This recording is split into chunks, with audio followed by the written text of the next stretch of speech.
Good evening.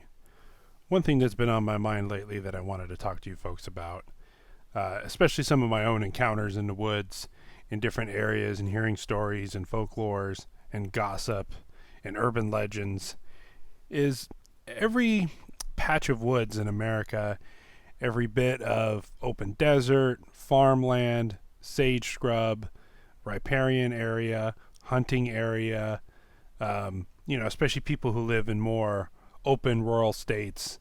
I live in a big city, and even for me, there were kind of neighborhoods that you kind of felt uneasy in, or houses that you'd think were haunted, or no, don't go over there. There's a real weird guy who lives over there, or you don't go to the bay at night. You don't go to the open bay areas at night because there's all sorts of creepy stuff going on there. And you think of stories that were told to children to make them behave, or young adults, teens, preteens, somewhere in there, to behave. Don't sneak out at night. The boogeyman will get you. And it's quite fascinating that how many of these stories seem to be about a Sasquatch-like character, a dog man, what some people refer to as a rake, the Mothman, the Loveland Frog, the Ohio or the Enfield Horror, the Jersey Devil. The list just goes on and on. Don't go swimming in that lake. There's a lake monster. Careful. Don't go swimming at night. You don't know if the Kraken's going to eat you. And I admit a lot of it is just bolster. A lot of it is just parents trying to get their kids to behave. And especially when kids are young and impressionable. But there's also a culture to it too. Even in Orange County where I am, there's rumors on Ortega Highway that that people see these little hairy men running across the road. And then the neighborhood that I grew up, which is in the middle of a big city, there was one or two houses that seemed to be very creepy and haunted.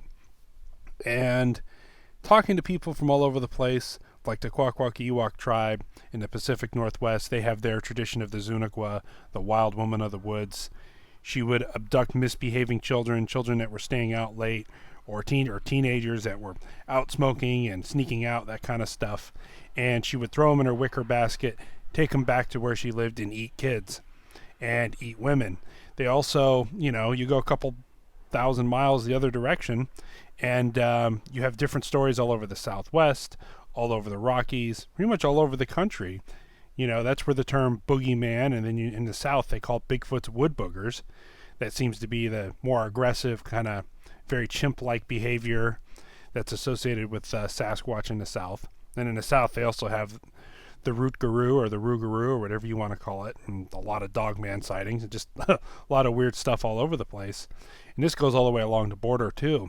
And in Mexico they have the tradition of the devil dogs, some of the very rural place, and these are like a werewolf, dogman type creature people see. And one of the most well-known ones is, if you guys have ever seen the Hairy Man cave paintings in the southern Sierras, right near where I go bigfooting, by the way. The Hairy Man cave paintings, these ancient pictographs, 1,000-year-old pictographs, or however old they are, of these big hairy men. They show deer, they show different animals, they show bears, and then they show a Sasquatch family. And the whole legend of that was, don't go out at night, the hairy man will get you. You go out during the day, the hairy men go out at night. And especially if you're a woman, if you left at night to go get water, or you got lost in the woods or something, you had to beware of the hairy man, because they will take you and they will eat you. And when you look at the different variations, some of the more fantastical variations of Sasquatch, like what you're seeing right now, the Gugwi, which is like a Bigfoot creature, but it has a protruding snout like a baboon and big fangs. How terrifying that must be. And they have a reputation of being quite terrible. Versus, regular Sasquatches might be sinister. And then you look in certain parts of the country, and they have their history of mountain giants. I mean, big giants. We're not talking 8, 10, 12-foot tall Sasquatch, or even, 9-foot tall Sasquatch, whatever you feel the upper limit of Sasquatch is. We're talking 15, 20 feet, humanoid, biblical giants, often described as cannibal giants. And it's kind of weird when you look at the concept of cannibal giants all through history. And on the East Coast, they have their version of it, the Genosqua, or otherwise known as the stone giants.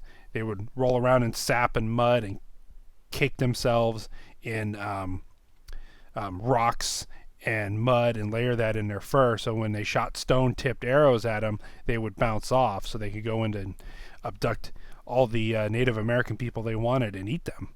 And that's a pretty scary tradition. One of the good things about the white man showing up is we brought guns, and their armor wasn't good against guns, apparently. But if you go up north in the more remote areas of North America, and you hear reports of like a Wendigo, which seems to be the cold weather version of like a Genosqua, completely carnivorous, like the polar bear version of a Sasquatch.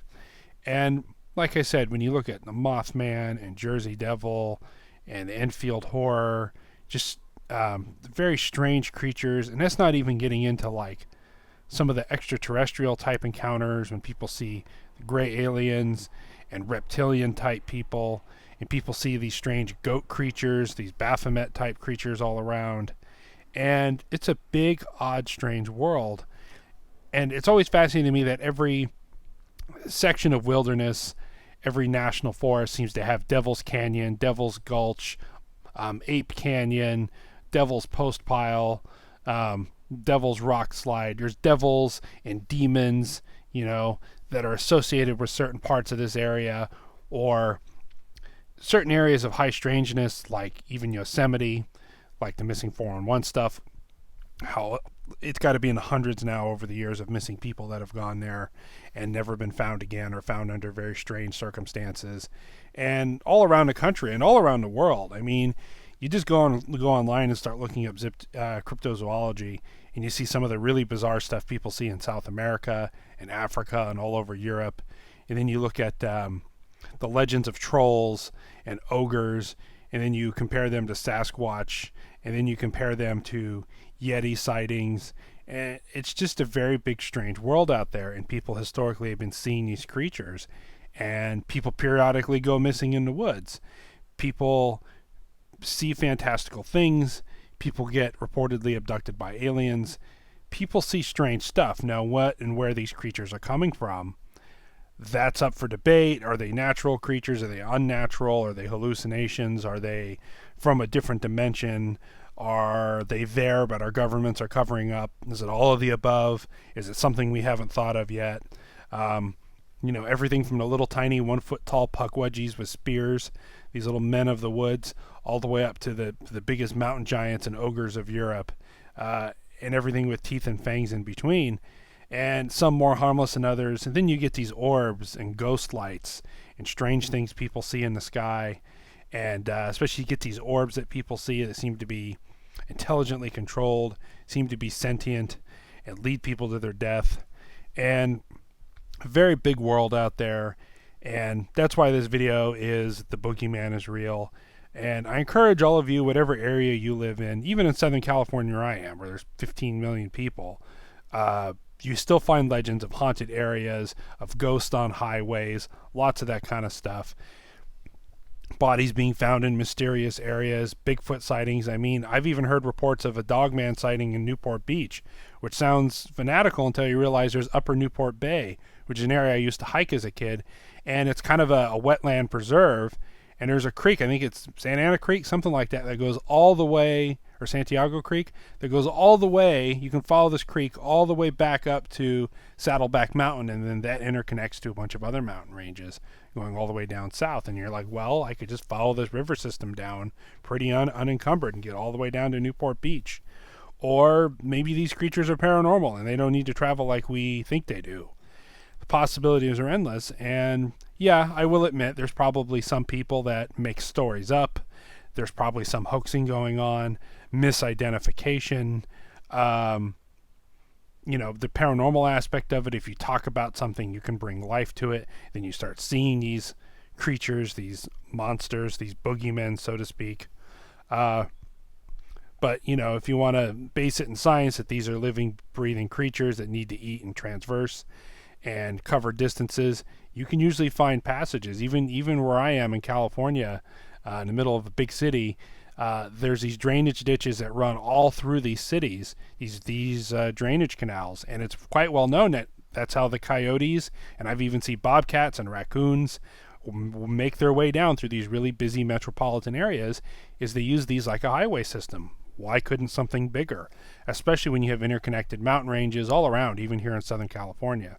So I really want to encourage you guys, wherever you live, if you think it's boring or you haven't heard anything, or maybe you have as a kid or growing up, Google it, search it, talk to people, visit your local library. I know the library where I am here in Tustin, they've got really good archives. They got a couple computers. They just redid our library a few years ago. And they have all of Orange County, especially central Orange County, like the Tustin, Orange, Irvine area, photos going back and stories going back from the 1920s to the late 1800s. And you can look through that stuff, and it's all archived and on record, and it's open to the public, which is very cool. And, even how much this place has changed even since the 70s when it was all orange groves, and now it's a major metropolitan area with houses and urban and suburban areas and all kind of mixed together. And, so I encourage you guys to look in your area, see what kind of ghosts, what kind of haunted neighborhoods. Even here in Orange County, the city of Orange, there's a pretty famous haunted tour. There's a couple really old cemeteries. You think of the West as not being that old, or Southern California as being a new modern place, but we have cemeteries from the 1870s and 1880s that are closed off, but they open. I think the Yorba Linda Cemetery, they have a tour once a month. Now, I know we primarily deal with Sasquatch and cryptids on this channel, but I am also interested in other realms of the paranormal, and because I think it's all connected and I think it's worth studying. And that's something else when it comes to the whole boogeyman concept, is I think it's very, very interesting how a lot of UFO people will report some of the same feelings, some of the same ideas, some of the strange phenomenon that Sasquatch sightings see. And for a long time, people in the Bigfoot world didn't really get along with UFO people, but that seems to be kind of changing now. And then ghost hunters, a lot of science-based, hard fact people that exist in the Bigfoot world, which those people are needed, would roll their eyes if you told them you were going to go ghost hunting or go into a graveyard. And it seems to be kind of meshing the last few years. It seems to be all kind of be under the broader paranormal topic. And that's really great because there's so much stuff going on. I've been out in the woods, have very strange experiences. I have an EMF meter, and I've had weird spikes when I've gotten creeped out in the woods, whether it was me or equipment or just another presence around, the presence of orbs out there. And anyway, so I just want to say the boogeyman is real. What's the boogeyman in your neighborhood? I'd love to hear it in the comments. And keep an open mind when it comes to the paranormal. If you like what you see, please hit the subscribe button and ring the little bell notification. And stay safe in the woods and your neighborhoods, folks.